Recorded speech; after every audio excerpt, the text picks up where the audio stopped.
Good morning. This is KELOLAND On the Go with all you need to know in news and weather as you start your Sunday. We also have your board and busters, but first, our top story. Yankton Sioux tribal authorities are investigating a deadly shooting that happened Friday night in the Wagner North housing area. Officials have identified James Perdue as a suspect in the investigation, who is still at large. Yankton Sioux tribe authorities are asking people to stay aware and report any information to law enforcement right away. In other news, a 50-year-old McPherson County man is facing multiple counts of possession of child pornography. According to the McPherson County State's Attorney, Matthew Berry was indicted on 25 counts of possession of child pornography on Friday following an investigation by the DCI's Internet Crimes Against Children Task Force. The case will be prosecuted by the McPherson County State's Attorney's Office. Turning now to weather with meteorologist Adam Rutt. Good morning, Adam. Good morning, Jordan, and good morning, everybody. A quiet start to our Sunday out there with a decent bit of sunshine, especially the farther north you go. To the south, some clouds have been a little bit stubborn, but they'll gradually get on out of here as well. We'll start with a view from our camera at Falls Park. We're still sitting in the 60s at the airport, 65 with a north wind at 10 miles per hour. But some people out there enjoying the start to their Sunday, and honestly, can't blame them. 61 in Aberdeen. That's a look to the roughly northwest. We were in the 50s earlier to start the day, but now up to 61 up in Brown County with a light westerly breeze. 60, there's the Capitol building in the distance in Pierre. Not much of a breeze to speak of, though a little bit of a fog out there in the distance. And for Rapid City, also 60 degrees. Northerly breeze, nice and light at 6 miles per hour. We're at 52 in Custer this morning, 59 for Spearfish and Faith, 58 Buffalo, 59 Pine Ridge. Everybody else 60 or better, including 60 in Mobridge and Huron, 65 for Yankton, 63 in Sisseton and Watertown. Not much of a breeze to speak of. It's a calm start to the day, and overall, most of the day is pretty quiet, especially East River. To the west, though, it's a bit of a different story. We'll talk about that and go through the rest of your 7-day forecast coming up. Thanks, Adam. Rosebud Sioux tribe communities are receiving some relief after recent severe storms forced the tribe to declare a state of emergency. Nonprofit Team Bowie Cares says it will hold a series of food distributions through August 24th. The next giveaways are set for tomorrow. The team will be at the Gus Stop in Gregory at 10 a.m. and at the Bowie Ace Hardware in Winter at 2 p.m. There will be frozen foods, protein, non-perishables, and some non-grocery items available. Keep an eye on the Team Bowie Cares Facebook for details on the remaining food distributions. The American Heart Association is raising awareness about heart disease and strokes. The organization hosted its annual Heart Walk in Sioux Falls yesterday, where supporters, medical staff, and survivors came together. While many people associate stroke and heart disease with older adults, one survivor says it can happen much earlier than people realize. I was 22 when I had my stroke, and I feel really fortunate that my parents knew the signs and symptoms of stroke and were able to say, this isn't just a headache.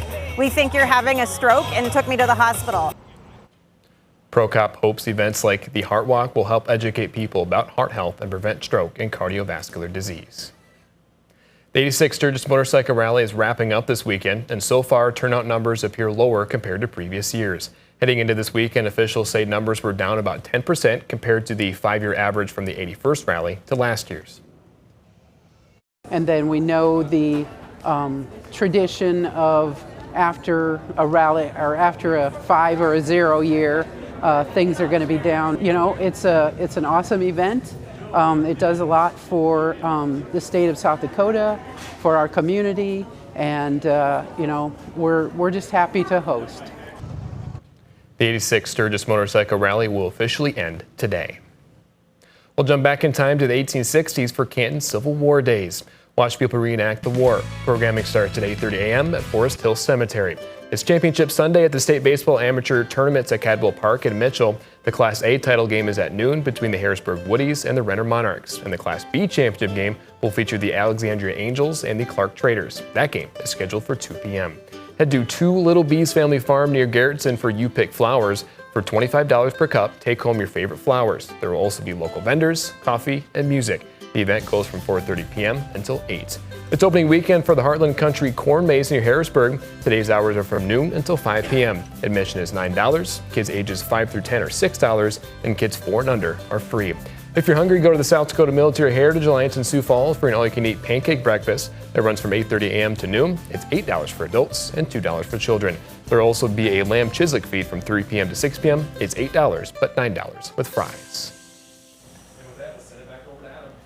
And we'll continue to keep an eye on the skies, not necessarily at first but it's going to be later in the day, like I mentioned, and it's also going to be mainly West River. But you can see those clouds down toward Yankton, Vermilion, and portions of northwestern Iowa. Like I said, that will gradually get on out of here as we go through the morning. But later in the day, there is that marginal risk of a 1 out of 5 for severe weather, basically covering the western half of South Dakota, extending as far east as Winter, portions of Lyman County, and then down toward Pierre as well. Wind and hail are going to be the main concerns with any storm that can get its act together later in the day and into the first part of the night. So if you have any outdoor plans out that way, just keep that in the back of your mind. For now, though, all of the activity is down south and east of Omaha along I-29 as high pressure holds serve in North Dakota for a little while longer. But take a look at Futurecast. You can see those showers and thunderstorms billowing up as we head later into the day out in western South Dakota, and then they'll stick around into the first half of the night before gradually dissipating. Monday will feature the passage of a cold front. That's also going to give us an opportunity for showers and thunderstorms, but this time it's going to be both sides of the river that gets in on this. Tuesday, kind of a conditional risk, especially for thunderstorms to the south and east, depending on what we see on Monday.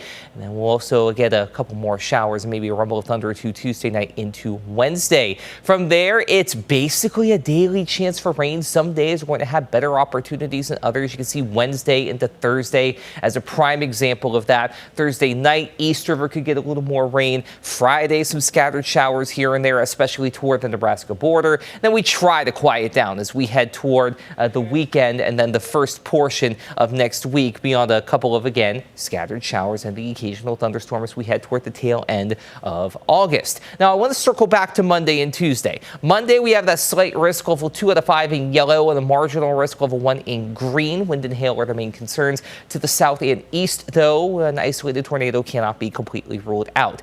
Tuesday's risk for weather, especially of a severe variety, is conditional.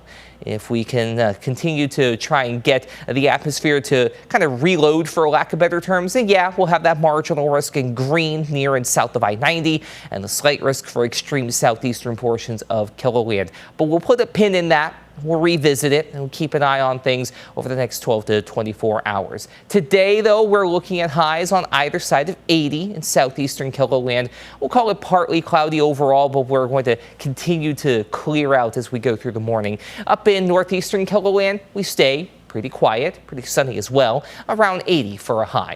Out to the west, however, we'll have that cloud cover increasing toward Rapid City with the chance for showers and thunderstorms. Toward Pierre, a little more sunshine that we'll be able to enjoy with highs mainly in the low to mid 80s. Overnight lows will drop into the 60s with some 50s out there. A couple of thunderstorms, again, not out of the question in western portions of South Dakota. Then as we go into Monday, the start of the new work week, 80s again, but we do have that cold front on the way, and it'll give us that chance for showers and thunderstorms, especially later in the day for Sioux Falls. I know it has a 20% chance there, but that's mainly for the first part of the day. The second part, though, we start to increase those opportunities that will spill into Tuesday and Wednesday.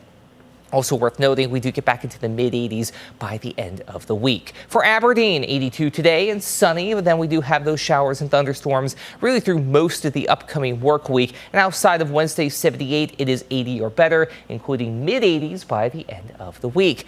For Pierre, 81 today, 86 tomorrow. Then that 3-day window, Tuesday, Wednesday, Thursday for showers and thunderstorms. Right now, Wednesday holding the best bet overall in the Pierre area before we quiet down for next weekend. And then for Rapid City, it's today through Thursday, showers and thunderstorms. A couple that could be strong to severe later this evening into the night. We could also see upper 80s return by the end of the week. We'll try and squeeze in a mainly dry day by Friday. Have a great day, everybody. For more on your local news, weather, and sports, you can always head on over to KELOLAND.com.